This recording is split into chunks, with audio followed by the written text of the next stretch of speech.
Bien, chers collègues, puisque Pierre Carassus a fini de me susurrer à l'oreille droite, et non pas celle d'un cheval, quelques confidences communautaires, je propose que nous commencions nos travaux en vous remerciant.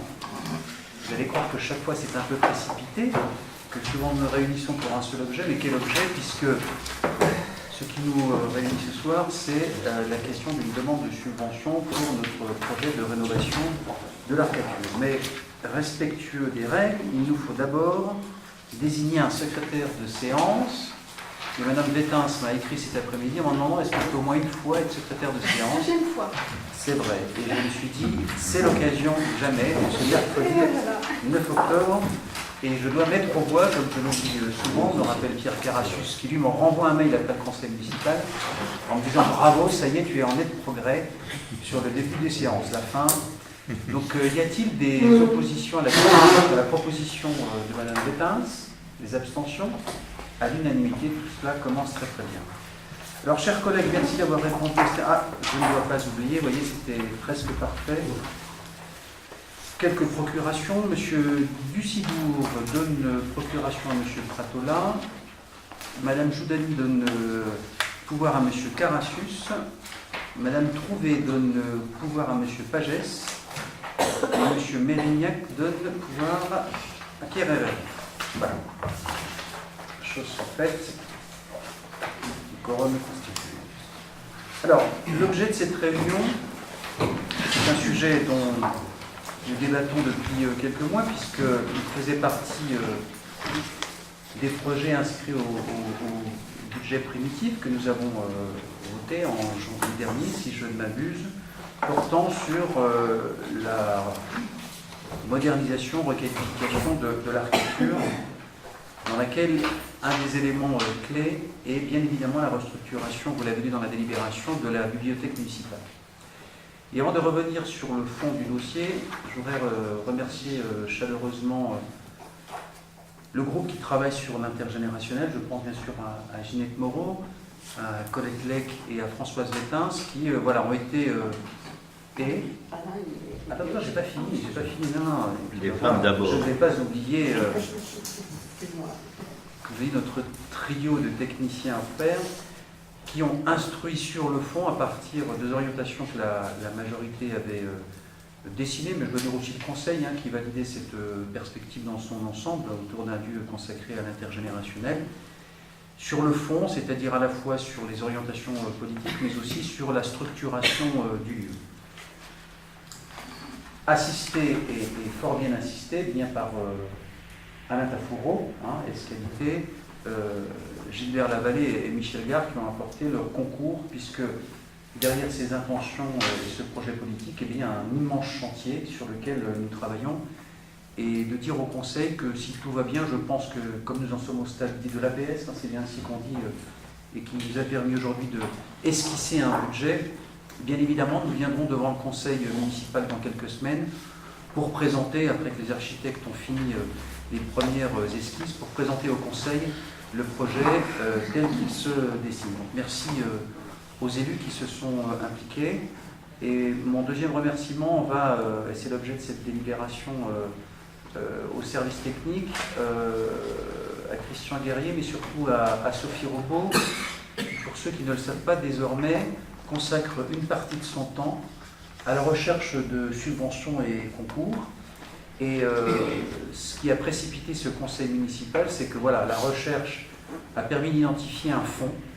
Et de le dire ici, on ne l'avait pas envisagé au début.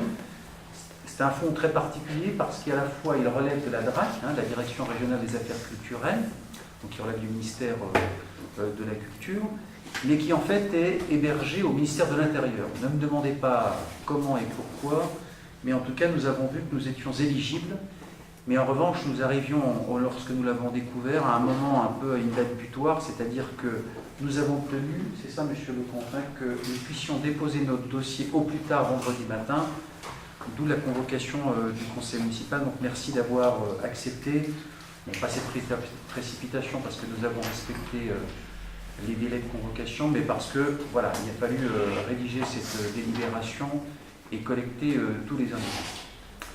Ce projet, c'est, comme je le dis, L'intergénération qui structurera l'Arcature, elle préexiste. Hein. L'intergénération, on la retrouve tous les jours pour qui se rend à la crèche, à la bibliothèque ou à la bibliothèque. Pour autant, nous allons accentuer cet effort avec la création d'un local pour les anciens, en accord avec les associations concernées, et nous atteler à la restructuration de la bibliothèque autour de... C'était une idée qu'avait émise en son temps le français Molmassari autour de ces fameux salons de lecture, en tout cas d'espaces un peu plus spécialisés. Et nous avons intégré dans cette perspective, bien évidemment, la question de l'intergénération. Il y aura des lieux qui seront un peu plus ouverts, qui auront d'autres formes d'éclairage, d'autres plus isolés, mais aussi anticipation, je dirais, de la réforme de rythme scolaire qui conduira à un nombre plus important d'enfants, nous en parlerons en son temps, à fréquenter la bibliothèque. Pour l'heure, nous serions éligibles à un concours, alors c'est plafonné d'environ 30% de l'ensemble de l'investissement qui concerne, je le rappelle, pour l'heure, et le rez-de-chaussée, mais aussi le premier étage. En revanche, ce qui n'apparaît pas dans ce projet, c'est le dernier étage, qui lui pourrait être, on n'en a pas encore complètement débattu, dévolu à un espace jeunesse autour de ce que sont les livres les plus utilisés, c'est-à-dire la bande dessinée. Il y a un public à Volpénil très important de bande dessinée, tout public confondu.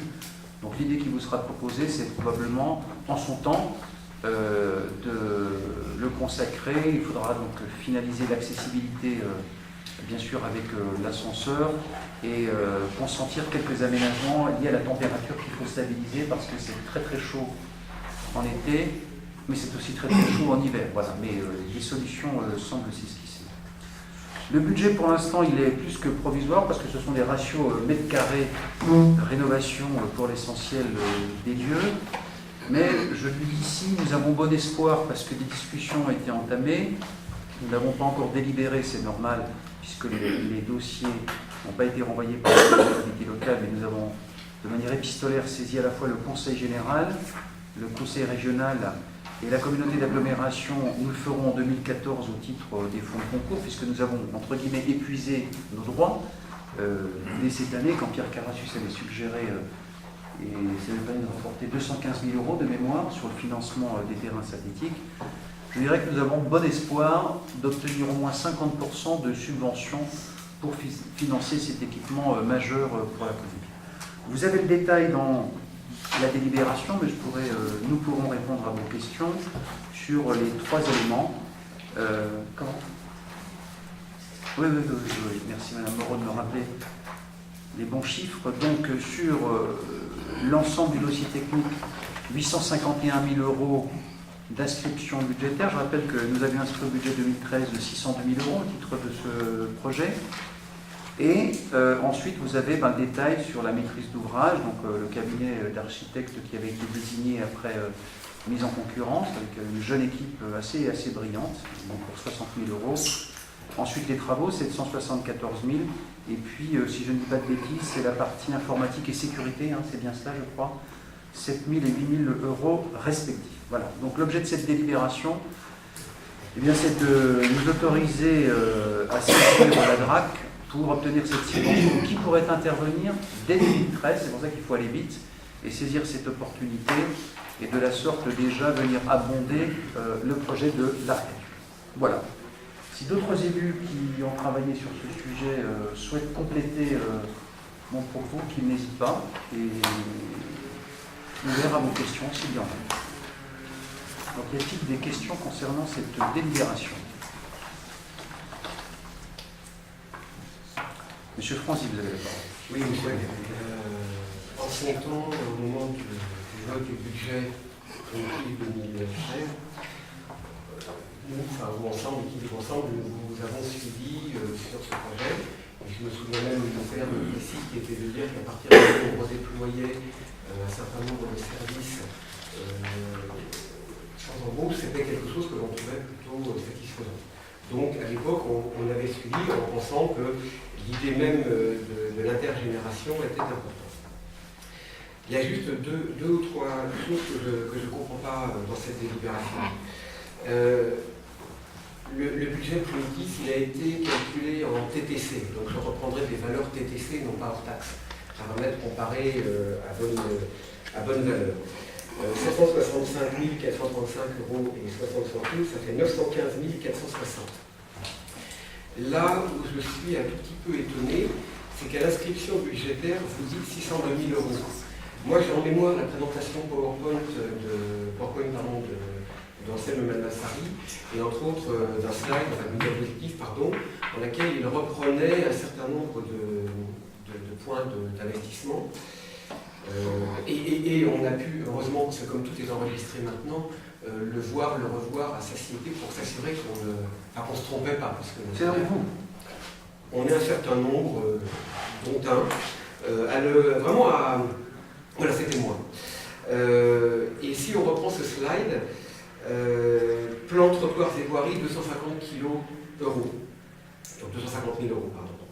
Reprise des enrobés, école Romain Roland, 110 000 €. Aménagement, restauration scolaire des Ormesson, 85 000 €. Aménagement, arcature et projet intergénérationnel, 150 000 €. Je ne vois pas les 602 000 €. Alors, je suis un peu étonné, donc est-ce que c'est moi qui n'ai pas bien compris le budget? Ça m'est déjà arrivé, donc je ferai mon mea culpa. Mais voilà, donc je voudrais que vous m'expliquiez comment on passe de 150 TTC à 602 hors taxe. S'il vous plaît. Vous avez d'autres questions peut-être? Pas pour l'instant. Plusieurs points. Alors en fait, je vous donne acte sur le fait que nous alternons le TTC et le hors-taxe, puisqu'en effet, c'est bien de 915 000 TTC. En fait, nous aurions dû tout remettre en hors-taxe pour la partie inscription budgétaire, en fait, qui intègre, si je ne m'abuse, en fait, la future décision modificative. C'est ça. Parce que les subventions. Donc, votre remarque est pertinente parce qu'elle intègre ce que nous aurons à voter, je pense, courant octobre, puisque c'est novembre, 31 octobre, puisqu'il y a un conseil municipal qui est convoqué, pour une décision modificative qui intégrait par anticipation et les subventions et une révision à la hausse par redéploiement des investissements tels qu'ils étaient inscrits au budget 2013. Car si je prends l'exemple de la cuisine, par exemple, de François Mitterrand, nous proposerons d'en décaler la réalisation en 2014. Si le suffrage universel nous prête vie. Ensuite, nous verrons. En tout cas, voilà, donc votre remarque est juste et nous aurons l'occasion de vous expliquer ces 602 000 € qui valent pour information, mais il est juste de rappeler que ce n'est pas le montant qui était inscrit en effet au BP 2013, mais que nous proposerons au moment de la décision modificative. Finalement, à vouloir être complètement honnête et transparent par anticipation, ceci ne vaut pas pour engagement, elle vaut pour information, mais la remarque est juste. Est-ce qu'il y a d'autres questions concernant cette délibération? Monsieur Carachus a la parole, parce qu'il chuchote. Non, le hors-taxe, il faut inscrire un hors-taxe parce que les subventions sont sur le hors-taxe. Oui, absolument. Qui est transparente, c'est le même taux d'un poste à l'autre. Tout à fait. On le prenne dans un sens. Non, mais... Monsieur le maire, je sais que vous allez me la donner. Je vous la donne pour l'occasion. C'est parce que je vous la reprends. Oui. Mais je vous la rendrai, promis. Monsieur Carachus. Pour avoir la dotation, le calcul sera fait sur le hors-taxe. C'est pour ça qu'on inscrit du hors-taxe. Et puis c'est tactique, vous l'avez compris. Oui. À l'heure où nous sollicitons la DRAC. Voilà. Non, parce que si on reprenait le calcul, même en poussant, enfin en filant la métaphore, mais le calcul, et en le laissant en TTC, ce qui est plus avantageux pour ce que j'avais calculé, si on prend les 915 000 avec 30% de subvention, ça nous fait 274 000. Mais oui, mais on n'a pas le droit. Grosse louche. On n'a pas le droit. On doit le faire sur le hors-taxe. C'est ce que je ne sais pas vous expliquer, mais que vous allez finir par comprendre. Monsieur le maire honoraire, je comprends très bien, et j'ai dit, mais vous n'avez pas pu entendre, j'ai du mal m'exprimer, que j'avais calculé sur le TTC ce qui vous était encore plus favorable. Mais malheur, la DRAC ne calcule pas là-dessus. Le Carachus, je franchis à la parole. Vous faites bien de lui donner, je la mérite. Si on prend par excès, et non pas par réalité, le montant estimatif de subvention, ça fait 275 000. Plus 150 000 auxquels on arrive au budget, on arriverait à une enveloppe globale entre le BP et la subvention d'environ 425 000. Il en manque 490 par rapport, et là maintenant par défaut, puisque mon calcul est par excès. Je ferai la démonstration. Voilà, en clair, on est environ à 500 000 € de manquant par rapport à ce que vous nous proposez de faire. Quelle décision modificative nous permettra de dégager 500 000 €? Alors j'ai entendu la cuisine, mais aujourd'hui, comment on peut être sûr de dégager 500 000 euros? C'est pas anecdotique, 500 000 euros. D'abord, je me permets juste de corriger un terme, ce n'est pas une cuisine. La chose est beaucoup plus sérieuse. Parlez de la cuisine à je faisais un trait de réflexion. Je faisais un trait d'union, M. Franzy, dans cette soirée quasi régionale, pour vous dire, et vous le verrez, et vos questions sont justes et légitimes concernant la réaffectation. Je le redis ici, nous en sommes au stade d'un APS qui repose lui-même sur des ratios mètres carrés qui ne présagent pas de la décision finale. En particulier, celle éventuellement d'aller par séquence et l'inscrire dans le temps. Nous avons toujours dit que ce projet s'inscrirait sur quelques années, 2, 3, 4 ans. En revanche, il nous appartient aujourd'hui d'être clair et transparent sur les perspectives de long terme. Sans compter qu'il y a des sujets qui concernent la première évaluation sur le fond, qui donneront lieu à un débat en conseil municipal, notamment sur des sommes qui sont affectées. Je pense par exemple à la rénovation de toute l'entrée ou sur les montants dévolus sur la bibliothèque. C'est ce dont nous débattrons à partir d'octobre, au même moment où nous débattrons de la décision modificative, qui interviendra en effet par redéploiement d'un certain nombre de crédits et sans présager du compte administratif qui rendra compte de l'exécution budgétaire, qu'elle soit en fonctionnement ou en investissement. Enfin, je le redis, il faut s'inscrire sur 2 années, car vous imaginez bien que si nous sommes à ce stade de l'APS et la sollicitation des concours, les réponses que nous obtiendrons détermineront aussi et notre capacité, mais aussi la décision de ce que nous ferons. Donc, je le redis, les perspectives dans lesquelles nous nous inscrivons, que ce soit hors taxe ou TTC, c'est de parvenir à au moins 50% de recettes nettes, donc de dépenses nettes sur l'ensemble du projet qui vous est présenté. Et enfin, je ne peux pas présager de ce que seront, lorsque nous lancerons, et peut-être avec des tranches conditionnelles, les résultats de la consultation, si nous obtiendrons, comme ça a été souvent le cas ces derniers temps, des prix qui sont inférieurs à ceux que nous avons inscrits. Et on a eu quelques exemples encore récemment lorsqu'il s'est agi de modifier, enfin de changer la pompe à chaleur, ce qui n'était pas inscrit au budget. Je vous rappelle, c'est 100... Voilà, qui est un montant assez important que nous n'avions pas prévu, voilà, mais il a fallu anticiper une panne qui était inéluctable. Et c'est à ce moment-là que vous verrez comment un se finance par recherche de concours financiers, car ne confondez pas ce que nous inscrivons au budget cette année de la totalité du projet qui, lui, s'échelonnera sur plusieurs années. Voilà, c'est ça que je veux dire. Donc, le solde de l'engagement 2013, nous en déciderons ensemble, après le Conseil qui délibère, le 31 octobre. Voilà, je ne sais pas si c'était clair en ce qui concerne votre question, mais les montants que vous avez évoqués sont justes. Absolument. Je vous en prie. Oui. Je ne doute pas un seul instant de la compétence des services et même des élus en commission d'achat pour rééquilibrer les prix rendus mètre carré dans de rénovation. Je pense qu'effectivement, on y arrivera. Néanmoins, entre un estimatif APS et une réalité, la variance, elle va être de 5 à 7 points. Au-delà, c'est que l'APS n'est pas bon. Donc je pense qu'on a maintenant assez de recul, en tout cas que les services et les élus ont assez de recul pour avoir un estimatif, je dirais grosse louche, mais louche plutôt fine. Le deuxième point, effectivement, qui peut. Donc je pense que la dépense globale, elle est quand même assez proche du budget que vous annoncez ici, de 915 000 et quelques euros. Néanmoins, je trouve. J'ai peur de me lancer en disant voilà, nous avons voté une délibération sur une hypothétique décision modificative qui n'est pas encore votée. En fait, vous me demandez ce soir de voter quelque chose en fonction d'une décision modificative qui n'est pas encore votée. Enfin, ma grand-mère dirait on a un peu la charrue avant les bœufs. Autant vous avez... Pardon, si vous interrompez. Voilà, donc voilà quelles sont les craintes que nous pouvons avoir. Et bon, je me dis qu'aujourd'hui, le delta de 500 000 euros, on ne sait pas, et là les élus, les services le savent, on ne sait pas trop comment on va financer la réforme des rythmes scolaires, par exemple. Et je me dis, est-ce qu'il est urgentissime? Est-ce que c'est le bon moment? Est-ce que ça vaut ce prix-là? Parce que pour mémoire, 1 million d'euros de mémoire, on sait, il me semble que c'était le prix de la maison des associations. en dépenses. Bon, je me dis qu'en rénovation, avoir un projet qui est de l'envergure des maisons des associations, personnellement, voilà, ça peut pas... Enfin, 1 million d'euros, c'est pas rien, c'est 1/16 de notre budget. C'est pas anecdotique.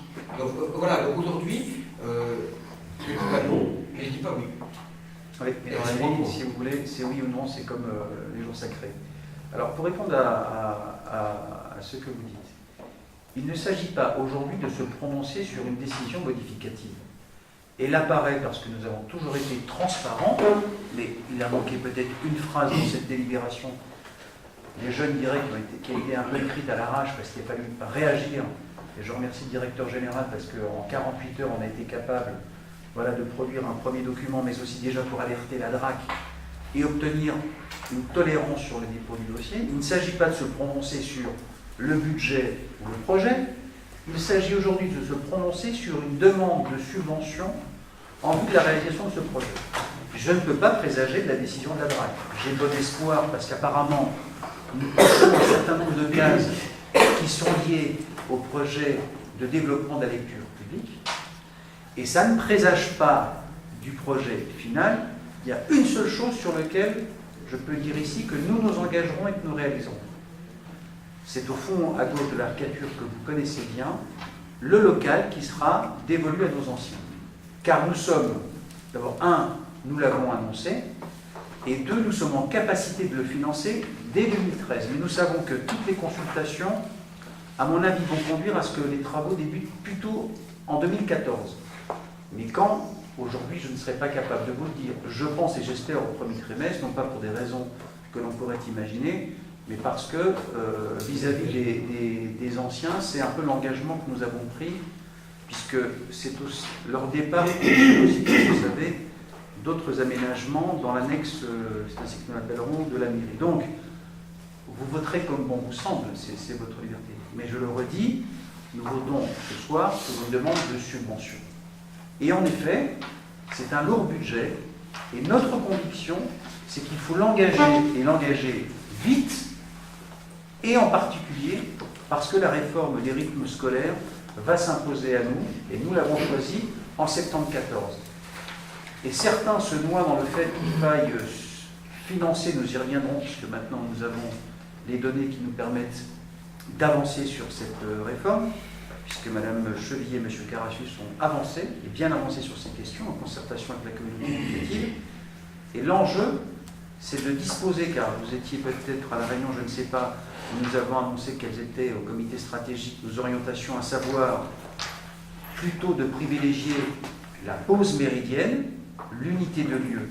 Donc, disposer de lieux rénovés, ludothèque, bibliothèque et espace commun, participe de cette décision. Ce n'est pas dépenser 1 million d'euros, c'est que si demain on devait, imaginons que nous ayons 800 élèves qui participent au temps périscolaire, et on n'est pas loin, à mon avis, de la réalité. Si on prend le nombre d'inscrits à la restauration scolaire, on doit être à 735 ou 750, à Saint-Gilles, je ne m'abuse. Donc imaginez que nous arrivions à 800, et comme le dit souvent Pierre Carassus, nous ce qu'on veut, c'est que le plus grand nombre d'enfants puissent accéder à l'offre que nous proposerons aux parents, aux enseignants et aux enfants. Et si on considère que, comme nous l'avons pris cet engagement à l'endroit des enseignants, que les classes sont sanctuarisées, alors il faut disposer de ces mètres carrés. Donc c'est 900 000 €. Ce n'est pas seulement dévolu à la lecture publique ou à l'intergénération, c'est aussi parce qu'il y a une nécessité de repenser les lieux, notamment de la bibliothèque, pour y accueillir 2, 3, voire 4 classes en simultané. Et je peux vous assurer que, tel que vous l'avez pensé, Ginette, il y a une anticipation aussi de ces flux et de salles qui vont être même spécifiquement créées pour ça. Voilà. Monsieur Francis. Oui, monsieur Carassus, vous avez quelques instants de renseignement de propos. Effectivement, je reprenais ce que vous venez de dire, qui consiste à dire que les salles de classe seront sanctuarisées. Ça veut donc dire que le lieu même de l'enseignement et de l'instruction ne servira qu'à ce dessin-là. Ça veut donc dire, et je file de la même manière un peu plus loin le raisonnement, qu'aujourd'hui, la réforme des rythmes scolaires nous impose aujourd'hui, et je fais mathématiquement le calage, nous impose aujourd'hui d'engager environ 500 000 €. Donc la transparence de Et si, parce que c'est ce que vous venez de dire, M. Bert. C'était un raisonnement un peu... Qu'on a besoin de réaménager des espaces que l'on va pouvoir dédier, parce qu'on a besoin de remoduler l'espace de l'arcature pour en faire. Et le propos, et in fine, c'était ce que vous avez dit, c'était un peu ce que j'avais à l'esprit, c'est que la transparence et la neutralité de l'aménagement des rythmes scolaires, en tout cas aujourd'hui, dans ce que vous dites, nous coûte 500 000 €. Et ça, c'est pas transparent. C'est pas anecdotique. Monsieur Carassus, si je vous réponds. Oui, bon, on n'a pas finalisé par rapport au lieu prévu pendant la pause méridienne, mais en partant des locaux tels qu'ils existaient, y compris en utilisant par exemple la salle du conseil, on avait suffisamment de locaux pour... C'est faux. On manque de locaux. Non, mais écoutez, c'est pas moi qui ai fait l'approche, c'est la responsable à l'époque, Joël Devé, qui a vu avec les services culturels, les services sportifs, etc. On arrivait à caser tout le monde dans des locaux. Que ça soit une gymnastique difficile, je le concède. Je rappelle que c'est l'essentiel sur la pause méridienne et que par ailleurs, l'heure et quart, l'heure et demie qui seront à 3h ou 3h15, une fois par semaine par groupe scolaire, nous permet effectivement là de ventiler sur beaucoup plus de locaux qui ne seront pas forcément à proximité du groupe scolaire considéré. Moi, je voulais simplement faire remarquer, vous avez raison de faire la différence ETC hors taxe, mais in fine, à 80%, c'est 80%, la TVA nous est remboursée. Oui, on a remboursé, oui. C'est au bout de 2 ans. Donc c'est par rapport au coût réel pour la collectivité, c'est hors taxe plus 20% etc. Non, mais c'est important à apprécier. Parce que, comment dirais-je, pour nous, Monsieur le maire l'a dit, mais pour nous, les options, elles ne portent pas tellement sur l'utilisation pour la réforme rythme scolaire ou pas, elles portent sur d'autres éléments qu'a évoqué Pierre, mais la réforme des rythmes scolaires, les locaux tels que, y compris la salle pour les anciens, etc., nous permettrait d'intégrer. Mais ceci étant, c'est vrai que la réforme des rythmes scolaires... moi, j'ai été à une réunion qu'a organisée l'inspection d'académie. Dans ceux qui ont commencé, il y en a beaucoup qui ont imposé aux enseignants de pouvoir utiliser les salles de classe. Hein? Donc, le défi qu'on s'est lancé... et sans que forcément ça soit une pression excessive des enseignants. Bon, bien entendu, ils préfèrent que l'on passe ainsi, mais ce n'était pas une demande unanime des enseignants. Le défi qu'on s'est lancé par rapport à la conception que l'on a de l'approche des rythmes scolaires, c'est vrai que ça nous crée des obligations et qu'à terme, ça demandera des investissements. Et peut-être même plus que ce que vous dites. Hein. Bien sûr. Mais pas là où vous dites. Pas là où vous dites. Parce qu'il y a pas là où vous dites. Et donc, comment dirais-je, ce n'est pas comment dirais-je, à la bibliothèque. Il y a les autres lieux où il faudra effectivement, à terme, sur plusieurs années, procéder à des investissements pour les utiliser au mieux et dans les meilleures conditions pour que les enfants, effectivement, puissent accéder à des activités diverses et de qualité. Alors, pour vous répondre, avant de vous donner la parole, M. Franzy, cette réforme, elle ne coûte pas. La ville de Volpénil l'investit pour l'enfance et pour l'école publique. Voilà, c'est ça la grande différence. Vous savez, c'est comme les cotisations. Ce n'est pas des charges, c'est des cotisations. Et donc, à partir de là, nous assumons au moins 500 000 €, mais je ne partage pas votre point de vue. Pourquoi ? D'abord, de longue date, nous avions prévu, et vous le savez, nous en avons débattu au moment du débat d'orientation budgétaire il y a un peu plus d'1 an, sur l'orientation que nous prenions. Donc vous ne pouvez pas découvrir aujourd'hui le fait que nous nous étions engagés, et puisque vous êtes férus de nos conseils municipaux, je vous invite à revoir la séance du conseil municipal qui, très tôt, précisait cette orientation. Nous en avions même débattu. On a débattu aussi avec M. Pratola sur l'appréhension que nous avions, je m'en souviens, de l'intergénérationnel. Ça se passait à la Maison des Associations. Nous avions déjà décidé de faire évoluer ce lieu. Nous avions déjà décidé de réformer totalement, mais elle sera fermée quelque temps, la bibliothèque, au motif simple qu'il y a un enjeu de lecture publique, il y a une rupture aujourd'hui avec les usages, mais aussi le mode de fréquentation et de consommation du livre. Donc on s'était dit, il y a ceux qui renoncent, et il y a ceux qui considèrent que ça reste un service public qu'il faut continuer à offrir à nos concitoyens, ce que nous avons fait. De la même manière, dans ces 500 000 euros, si je reprends le chiffre, mais encore est faux, c'est ici que nous avons décidé, cette majorité, de nous orienter vers la création d'un lieu consacré au troisième âge. C'est ici encore que nous avons décidé de repenser la crèche. Donc, je rappelle qu'elle sera agrandie de 100 mètres carrés, je ne dis pas de bêtises. Voilà. Et on revisitera aussi un certain nombre d'éléments, notamment qui sont liés à l'aération, car il y a un sujet qui est posé pour la crèche pour l'avenir, voilà, parce que les usages changent aussi. Comment ? Oui. Voilà, donc c'est cela l'investissement. Et en fait, il y en a un ensuite, c'est rendre ce lieu avenant et attractif, car c'est ça l'enjeu de se vivre ensemble. Donc, ce n'est pas au titre des rythmes scolaires, c'est juste l'optimisation et la simple modification que nous avons fait du projet originel pour pouvoir accueillir l'ensemble des élèves. Donc ça ne coûte pas 500 000. Mais en revanche, M. Carassus a raison sur un point. Car demain, par exemple... C'est pas bon. Ouais, je devrais retirer. M. Carassus a souvent raison. Pour ne pas dire jamais sur quelques points. Non.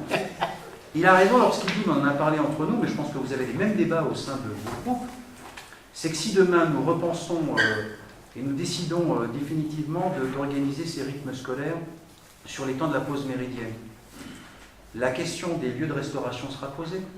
Et c'est pour ça que nous avons retardé, je dirais, la rénovation de la cuisine centrale de François Mitterrand, car la question qui est posée, quelle est-elle?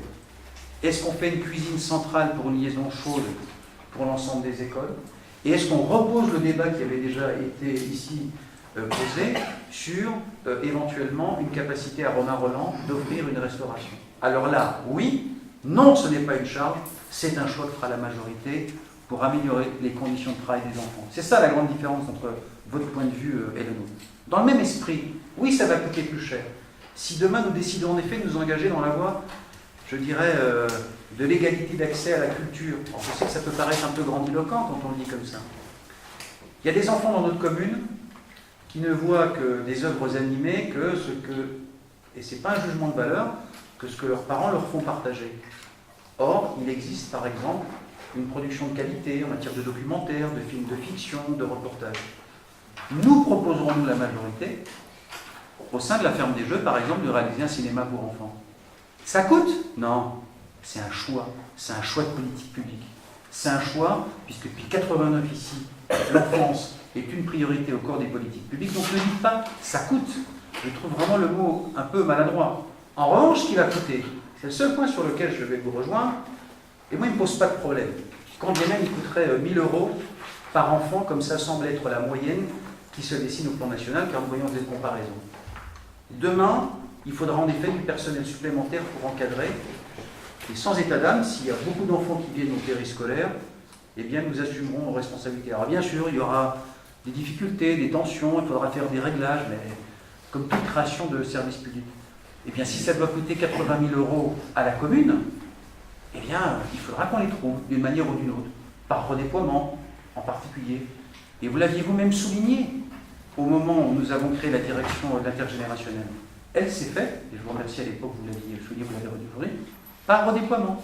Voilà, donc il faudra faire montre d'un peu de génie, de réaffecter des ressources et des moyens, je ne sais pas, peut-être de la jeunesse, qui va un peu plus s'impliquer, par exemple, on va parler avec Jean-Christophe Pagès, mais c'est les sujets sur lesquels on discute, qui seront consacrés au rythme scolaire. Donc vraiment, et j'en termine là par moi, dans un peu long, non, ça ne coûte pas, nous avons repensé les lieux parce que depuis, nous avons décidé de reporter en 2014 la réforme des rythmes scolaires. À vous, monsieur Franzi. Monsieur le maire, le terme de coût et votre terme n'est pas le mien, moi j'ai parlé de dépenses, mais vous pouvez utiliser le terme de coût parce que malheureusement, je pense que ça coûte au Pénibourgeois. Je sens que vous l'avez dit, mais c'est pas grave. On regardera. C'est pas l'essentiel pour publier. Voilà. Mais vous le dites vous-même, c'est d'ailleurs votre conclusion. Vous dites c'est bien cet investissement, je reprends le terme parce qu'effectivement, économiquement ça porte ce terme-là, est bien lié et quasi exclusivement à la réforme des rythmes scolaires. Et je reprends. Et quand j'ai dit tout à l'heure, M. Carassus, c'est faux, parce que c'est ce que vous veniez de dire, en sanctuarisant les classes d'école, on a l'obligation d'avoir des locaux. Aujourd'hui, mathématiquement, et expliquez-moi comment on fait, 800 élèves, si je ne dis pas de bêtises, à 20 et quelques élèves, ça fait entre 35 et 40 classes. Est-ce qu'aujourd'hui, on a 35 à 40 locaux pour accueillir ces classes? Bien sûr que non. Donc aujourd'hui, l'investissement... Mais divisé par deux, parce que vous êtes Je pas termine, monsieur le maire honoraire. divisé par deux. Il y a deux services. Je vais terminer mon propos. Voilà, donc aujourd'hui, clairement, on a besoin de locaux supplémentaires pour pouvoir étaler, pour pouvoir mettre en œuvre cette réforme. Bien évidemment, alors investissement, oui, mais coût, mais charge. Et vous pouvez, on peut faire n'importe quelle gymnastique. Quelle est votre proposition alors? Ça, c'est pas une question. Ah. Ça, c'est pas une question. Alors vous avez le droit la vraie question, monsieur le maire, c'est la réforme des rythmes scolaires. Est-ce que c'est une bonne réforme? Et là, on pourra disserter. Aujourd'hui, effectivement, la question est, est-ce que l'on vote une subvention? Sur le principe, je suis 100% d'accord pour dire oui. Mais cette subvention, elle vient en lieu et place d'un certain nombre d'investissements, et je vous l'ai dit tout à l'heure, aujourd'hui, cette subvention, elle ne nous dégage pas des presque 500 000 € supplémentaires. Voilà, donc le fond de la question, c'est pas est-ce qu'on demande une subvention ou pas? Bien sûr que oui, on va la demander. Bien sûr que oui, je serai le premier à la voter. Mais par contre, est-ce qu'on avait nécessité? Est-ce qu'aujourd'hui, on a l'obligation d'investir et de mettre l'argent, le denier public dans une réforme dont aujourd'hui elle me semble plus que décriée? Et ça, c'est un problème de fond, et malheureusement, c'est pas ici qu'on en débattra. Monsieur Carassus, je vais désormais la parole. Qu'est-ce que je veux dire si jamais il y a un CM2 ou même plus tôt, je crois, une petite place, je leur demanderai qu'ils vous la passent pour accéder à un calcul simple. 40 et quelques divisé par 2, ça fait 20. Il y a deux services. Donc, effectivement, il y a besoin des locaux que pour une moitié. L'autre service, ce sera, pendant ce temps-là, à la restauration. Bon, ben écoutez, c'est bien. Bah, écoutez, je pense qu'il y a longtemps que vous n'êtes pas allé à la restauration scolaire, et je ne peux que vous inviter, M. Pratola y était, à venir au conseil stratégique, au comité stratégique qui a débattu de cette question. Et je vous invite aussi à refaire ces quelques calculs par rapport aux éléments dont je vous ai donnés entre les enfants qui s'inscrivent à la restauration scolaire et au mètre carré dont nous disposons, et dans les écoles, et en dehors des écoles. Voilà. Et en son temps, puisque avant la fin de l'année, décembre, janvier, nous reviendrons avec notre projet détaillé, que ce soit sur le nombre d'encadrants, sur la nature des activités et sur les lieux, et à ce moment-là, nous débattrons. Mais ne présagez pas, il y a des lieux où ça tousse, mais comme toute réforme, quelle coûte? Nous le savions depuis le début, puisque je me souviens que même certains d'entre vous nous avaient posé la question, je leur ai dit, c'est prématuré aujourd'hui, parce que c'est comme tout, il faut travailler un tout petit peu. Voilà, il faut faire des simulations. Pour tout dire, Pierre Carassus faisait référence au travail qu'a fait Madame Devet. Oui, même dans des lieux un peu contraints, nous étions en capacité d'accueillir l'ensemble des enfants. Mais après, comme on a fait d'autres choix sur, je dirais, les temps des rythmes scolaires. Après, ce qui m'étonne, c'est que je ne vous ai jamais entendu vous interroger sur la réforme des rythmes scolaires, mais je réviserai mes fiches. Je rappelle que depuis 7 ou 8 ans, c'est une antienne, puisque je ne connais pas un gouvernement qui ne soit pas allé dans cette voie. Les deux ministres. Et nous les premiers, hein, donc c'est pour ça. Mais en revanche, la lucidité et puis l'honnêteté me fait dire que oui, il y aura peut-être ici ou là des difficultés, il faudra faire des réglages, parce qu'il y a de la mobilité organisée. Et moi je pense que je ne regrette pas le fait que on a un peu tous lu, on a tous fait, parce que Hein, il y a quelques mois, on a dû prendre une décision, on en a débattu ici. Aujourd'hui, on est tous pareils, on lit là où ça hoquette. Moi, j'ai vu 2-3 maires pour leur demander conseil, voilà, modestement. Non, alors, qu'est-ce qui marche pas, qu'est-ce qu'il faut corriger, ce sur quoi il faut être vigilant. Donc, j'écoute attentivement. Et bien sûr, tout ça, il faudra un peu de temps, comme toute réforme. Mais moi, j'ai le sentiment que sur le moyen et le long terme, c'est une bonne chose. Qu'ensuite, et je vous le propose quand vous voulez, que nous ayons un débat sur les rythmes scolaires, et plus largement, comme le disait une fois Jean-François Chalot, sur les rythmes de l'enfant. Parce que c'est bien de stigmatiser des fois l'école publique, il serait bien de temps en temps aussi de se poser la question du rythme de nos enfants. Et on n'a pas de leçon à donner, mais sur pourquoi sont-ils fatigués, que regardent-ils à la télévision, à quelle heure se lèvent-ils, les repas sont-ils équilibrés, bref, que font-ils le week-end. Il y a des enfants qui ont des conditions d'éducation, quelquefois, qui sont meilleures, parce que des fois, il y a aussi des réalités sociales dans les familles qui font qu'on ne peut pas forcément être à côté des uns des autres. Et sur la réforme, ça va être quoi le vrai sujet aussi derrière? C'est le temps de la durée scolaire. Car une chose qu'on n'a pas encore évoquée, si demain, comme ça semble être, pour avoir, je pense que comme moi, vous avez lu le livre de Payon, le ministre Vincent Payon, ministre de l'Éducation nationale, c'est quoi la prochaine étape? C'est, bien évidemment, d'élargir le questionnement aux années collèges, mais aussi de repenser la durée et le nombre de semaines des années scolaires. Et alors là, pour l'éducation nationale comme pour nous, oui, ça va coûter un peu plus cher. Parce que si demain, on rallonge, si on prend la même durée hebdomadaire et qu'on allonge la durée des temps scolaires, mettons de 15 jours à 3 semaines, parce qu'en France, nous sommes paradoxalement d'une forte densité sur une courte période, alors là, oui, là, on aura un débat. Et je conclue en disant que, j'ai écrit au nom de mes collègues au ministre de l'Éducation nationale pour, d'une part, lui dire, et je le redis ici solennellement, que nous étions en complet désaccord avec la manière dont était financée l'année 1 et l'année 2. Nous trouvons anormal, je vous le dis ici, et je l'ai écrit au nom de la ville de Volpény, qu'on abonde à hauteur d'environ, je crois que c'est 100 € par élève, si je m'abuse. 50 et 100 € dans cette année. Voilà, merci M. Pratola de me corriger, 50 et 100 € pour les communes qui mettaient en œuvre cette réforme dès 2013, et en revanche, on ne réserverait rien à celles qui essaient de faire au mieux. Ça, c'est pas normal, et ça doit être un gouvernement que je soutiens, à titre personnel, il n'en demeure pas que c'est pas juste. Et je sais que c'est en discussion, parce qu'en année 2, il est envisagé notamment sur les zones sensibles de reconduire le nombre de subventions, ou même en zone rurale, où il n'y a jamais eu d'accueil périscolaire, où les maires sont complètement démunis. Je sais qu'il y a des difficultés dans certaines écoles, ce serait vraiment se masquer de dire qu'il n'y en a pas, des problèmes, mais la bataille qu'on doit mener, qu'on va continuer à la mener, c'est le fait que l'État, quand hier on condamnait la décentralisation et ses coûts, ne comptez pas pour moi aujourd'hui pour dire non, ce n'est pas une décentralisation qui n'est pas financée. Si, c'est vrai. Et ça, l'État, il ne peut pas perpétuellement confier aux collectivités locales des nouvelles responsabilités, aussi nobles soient-elles, sans que ça soit accompagné d'un financement. Donc là-dessus, on sera, je ne sais pas si vous serez à nos côtés ou l'inverse, mais pour dire au gouvernement qu'il faut... L'Association des maires de France demande une motion. Que je fasse une motion pour la voter, mais sans état d'âme, M.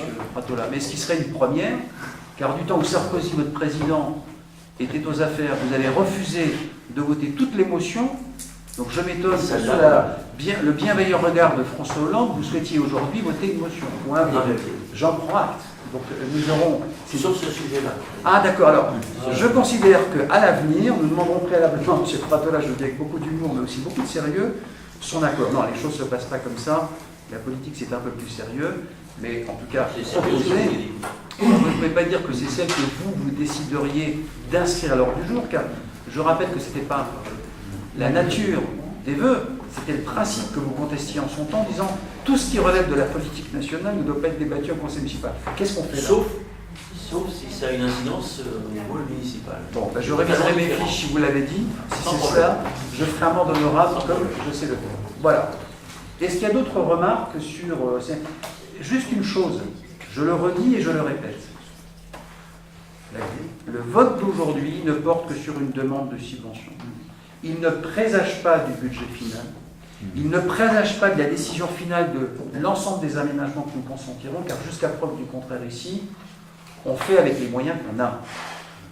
Et le budget, il sera modifié en conséquence. Donc ce que nous ferons, cette année, ou ce que nous ferons en 2014, il ne sera fait que si c'est subventionné. Et c'est pour ça que j'ai dit que, notamment sur les fonds de concours de la communauté de l'agglomération, donc vous voyez l'ensemble des travaux à prendre du temps, la nouvelle agglomération, elle sera réunie, on va dire en avril, après les élections municipales. Donc c'est à ce moment-là que la ville de Volpénil repartira à la charge de son problème, mais aussi avec ses tarifs de subvention. Donc, à nouveau, ce million d'euros, pour dire les choses, il ne faut pas dire aujourd'hui que la mairie l'a engagé. Non. Mais si la mairie demain a des certitudes sur le fait que la DRAC nous suit, car nous avons 2 ans pour exécuter nos travaux si la DRAC nous suit. On va aller voir le ministère de la Culture, parce qu'on est éligible à d'autres concours, je l'ai pas mis ici. Colette Lec nous rappelait qu'on est éligible aussi, notamment sur les questions de mobilité, puisqu'on va refaire les toilettes, c'est tout simple, mais vous savez, quand on fait les ratios mètres carrés pour les toilettes, au titre de l'égalité d'accès, ça coûte cher. Il n'y a pas d'état d'âme à avoir. Si on s'engage dans le fait que n'importe qui puisse accéder au 3e étage de mon ascenseur, je prends un exemple, et je ne vais pas jouer dans le pathos. C'est un véritable enjeu pour nous, pour la bibliothèque. Encore aujourd'hui, nous recevons des jeunes adultes qui viennent à la bibliothèque, je crois que c'est 1 ou 2 fois par semaine, et qui ne peuvent pas accéder à l'étage. C'est comme ici à mairie, bon voilà, voilà ce que ça va coûter. Ça coûte cher, parce que si on veut demain permettre que la ludothèque soit accessible à tous, eh bien, il faudra consentir ces investissements. C'est ça le sujet. Dans ce budget, vous avez, je crois que c'est 120 mètres carrés pour la crèche. Pour une salle, excusez-moi, je présage parce qu'on n'en a pas décidé, mais ce qui a été proposé par les élus, une salle d'eau, 120 mètres carrés. Vous connaissez le prix du mètre carré, monsieur Franzi. Vous êtes un professionnel et souvent ici, vous nous avez alerté sur un certain nombre de questions liées à ces sujets-là. Eh bien, si vous commencez à décompter ce qui relève de l'accessibilité, de ce qui relève de l'agrandissement pour la crèche collective, de ce qui va être un espace d'environ 180 mètres carrés pour les anciens, vous verrez que pour le reste, ce n'est pas grand-chose. Et le seul débat que nous aurons, vous le verrez, c'est peut-être la dimension, je le dis ici, autour de l'esthétique de l'entrée, si on faisait, voilà, on reprenait l'entrée en se disant, ça peut être un joli lieu, parce que c'est quoi cet investissement? C'est ce qu'on va laisser en héritage pour 20-25 ans à ceux qui nous succéderont à nos enfants. C'est ça le sujet. C'est comment demain, si on investit 1 million d'euros, il y a en moyenne plusieurs centaines de personnes, pour ne pas dire de milliers quand il y aura des gamins, qui fréquenteront chaque jour. Dans le même esprit, hier, quand on a fait un terrain de foot, à 800 000 euros, c'est pas une bagatelle. Vous avez vu comme il se remplit aujourd'hui? Vous êtes partie de ceux qui s'interrogeaient sur le fait qu'il soit complètement ouvert à tout champ et à tout vent. Ça se passe pas trop mal. Et ça se passe trop mal. Si, là, vous n'y allez pas assez souvent pour vous en rendre compte. Moi, j'y vais 3 fois par semaine le soir et je vais assister à certains entraînements. Demandez aux responsables du club. Ça tousse le premier soir et il y a un moment où on discute. J'anticipe aussi sur le fait d'avoir des investissements. Est-ce que ça va coûter demain, éventuellement, si nous faisons une salle polyvalente sportive avec une dominante dojo? Ça va coûter? Non. C'est un investissement qui va servir à tous les enfants de la commune, qui vont pouvoir s'initier, à faire de l'éveil musculaire pour les plus petits, pour nos écoles élémentaires, pour les rythmes scolaires, pour nos collégiens qui ne sont plus au collège, pour les lycéens de temps en temps, et pour notre club de judo, qui est cher au cœur de l'un de nos confrères ici, de nos collègues. Ça coûte? Non. C'est un investissement public qui va servir à des milliers de personnes. C'est comme ça, je pense qu'il faut reconsidérer les choses. Voilà. Donc, je vous en prie, moi qui pensais que ça ferait 5 minutes, j'avais prévu de regarder les infos dans Je plaisante. Est-ce que je peux accuser encore 3 minutes de suspension de séance? Bien évidemment. Donc, vous êtes accordé pour combien de temps il faut, monsieur Franck? 2 minutes. 2 minutes, voilà. 120 secondes. Donc la séance est suspendue.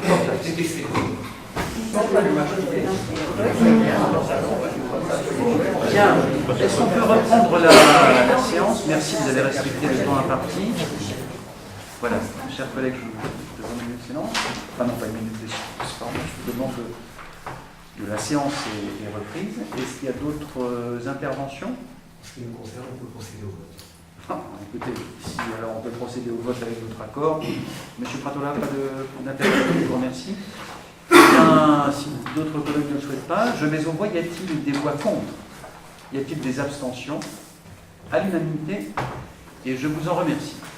Alors, juste un point, donc là, avant de clôturer cette séance, je voudrais vous inviter, mes chers collègues, parce que c'est un moment important et convivial au salon littéraire. Monsieur Paget, est-ce que juste rappeler peut-être des rendez-vous pour nos collègues qu'il ne faut pas manquer Absolument, donc le salon littéraire dimanche 13 octobre, manège de la ferme des Jeux, entre 10h et 18h, accès libre. avec une trentaine d'éditeurs, de nombreux auteurs. Deux moments forts importants dans la journée. À 11h, on procédera à la remise du prix des petites pages, qui est le prix d'un album jeunesse. Lucie Félix, l'auteur sera présent. C'est un prix qu'on a créé depuis la deuxième année en fait. Donc c'est à 11h. Vous pouvez dire un mot peut-être sur le succès du nombre de personnes qui ont participé au jury, monsieur Pagès? Absolument, merci de me rappeler. Donc il y a eu plus de 500 votants pour ce prix. La première année, il y avait eu une centaine, et la deuxième année, plus de 500 votants. Alors là, c'est un engage des écoles, beaucoup d'enfants bien sûr, et beaucoup d'adultes aussi. On a multiplié par 5 le nombre de votants en un an, c'est plutôt une réussite. Et le livre s'est détaché parmi 3 assez nettement d'un procédé à la délibération, avec les enfants. C'était un bon moment.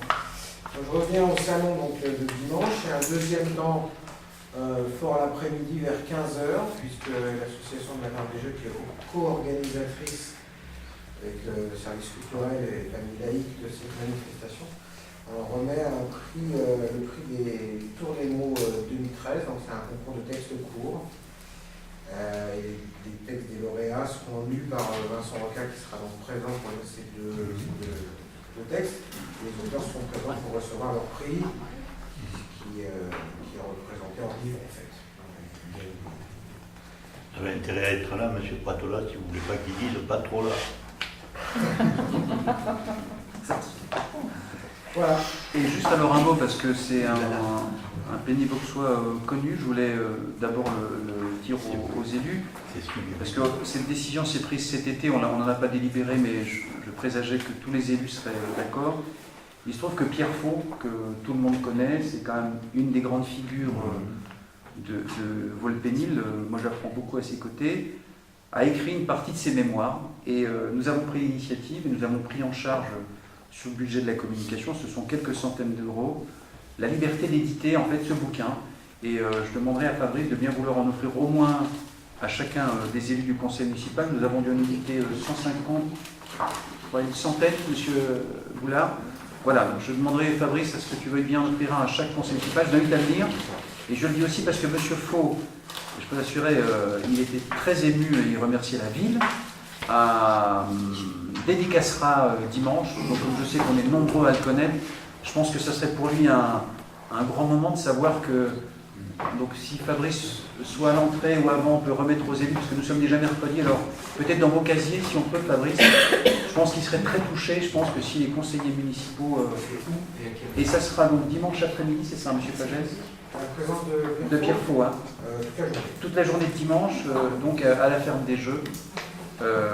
Voilà, donc chacun aura un livre. Monsieur Pagès avait la parole. J'ai oublié un autre moment important dans la journée.